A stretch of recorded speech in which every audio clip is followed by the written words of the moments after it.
Once there was a king who was very cruel and collected a lot of wealth by wrong means and imposing unnecessary taxes on his people. King had hidden his treasure in a cave deep inside the forest in a secluded place.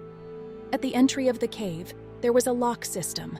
Only the king and one of his ministers knew how to open that lock and enter the cave. Apart from these two, no one knew about the secret of treasure. Usually the king would go to see his treasure with his minister.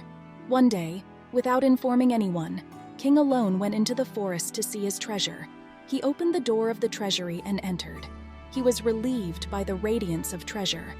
At the same time, the minister also came out to the area and saw that the door of the treasury was open. He was surprised to see that and thought that he might have left the door of the treasury open when he came to put some treasure in a cave last night. So, he hurried to the treasury and locked the door and left. Meanwhile, the king was busy looking at his treasure. After looking at the treasure when King was satisfied, he came to the door and to his surprise, the door was locked from outside. That door couldn't be opened from inside. King knew that and started banging the door loudly, but there was no one in that secluded place in the forest to hear his voice. King kept shouting, but no one came. He kept looking at the treasure exhausted. After some time, the king felt hungry and thirsty. He was going mad because of hunger and thirst. He went over to the box of treasure and said, "Please give me a glass of water." Then he went over to gold and silver jewelry and said, "Oh, pearls, silver and gold treasure, please give me a meal."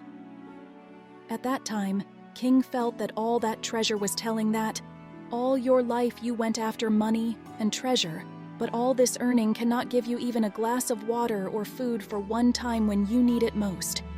King fainted from hunger. When King came to his senses, scattered all the pearls and diamonds around and made a bed out of it and laid down on it. He wanted to give a message to the world but didn't have paper and pen. So, King broke one of his fingers with a stone and wrote a message on the wall. Meanwhile, ministers and the whole army were looking all over for the missing king, but King was not found for a long time. Then one day, the minister came to see King's treasury, where he saw King lying on a bed of jewels, and insects were eating his corpse. Then he saw a message on the wall, written with blood. "All this treasure and wealth couldn't give me a sip of water and a morsel of food." Lesson of the story is, at the last moment, only wealth of your deed will go with you. No matter how much money you collect, everything will be left here. This is why life which God had given you as a gift should be lived doing good deeds for others. Thank you for watching our video. If you have liked the story, don't forget to give it a thumbs up and subscribe to our channel for more exciting stories. See you in the next video. Bye-bye.